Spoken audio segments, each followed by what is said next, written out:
What is going on, guys? It's Phone Repair Guru. Today we're going to be converting this iPhone 10, or what's left of it, into a gold iPhone 12 Pro.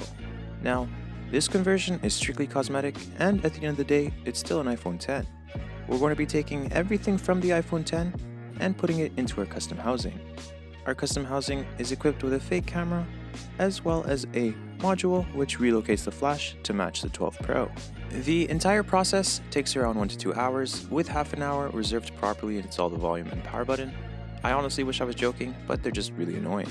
If you're interested in doing this yourself or doing the XR 12 customization, click the link in the description.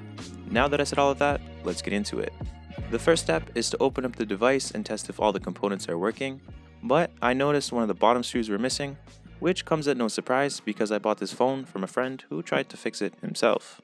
Now let's remove our screen with the Jimmy tool, and it's a mess. Our front speaker cable is torn, and it's missing the metal bracket which holds down the connections. The bottom is missing 3 screws, which is really alarming. We're going to need to do some quick tests to make sure everything is working, then continue.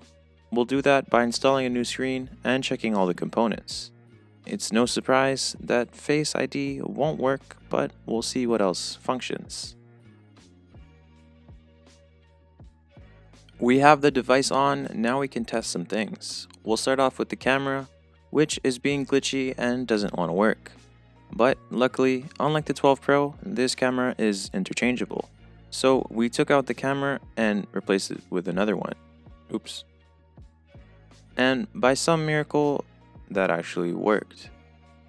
Our flash decided to work the second time around, and our mic seems to be working fine. But the speakers aren't. And somehow it could still wirelessly charge, even though it looks like it got beaten to death by a stick. It's time to start working on our custom housing. We're going to be using another charging port because I don't trust the old one for obvious reasons. We'll begin by screwing in our charging port. Now we can remove the metal bracket, which is missing screws. We can now transfer the loudspeaker and the Taptic engine to our custom housing, ensuring both are installed properly.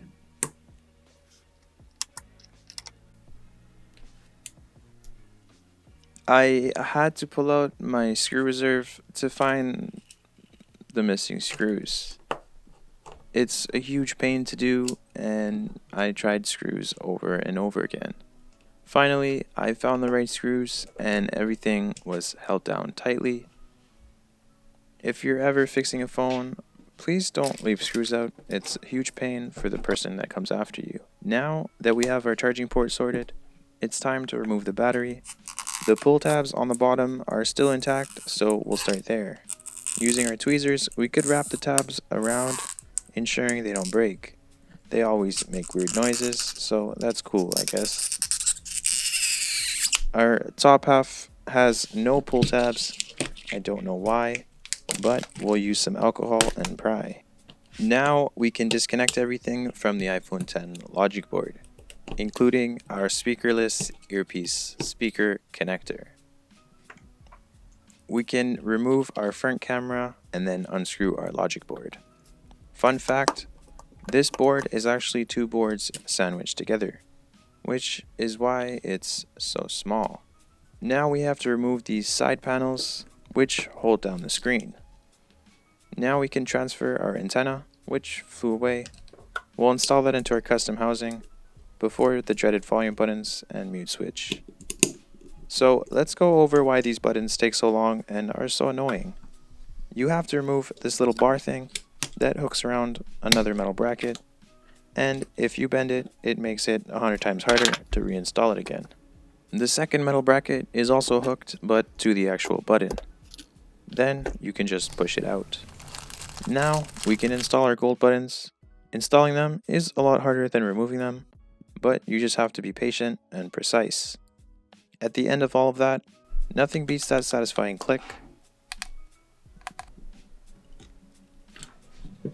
Our volume buttons are attached to our charging coil, which is pretty beat up.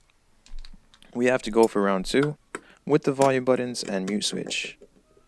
If you share the pain of these annoying buttons, please leave a comment and let me know that you understand.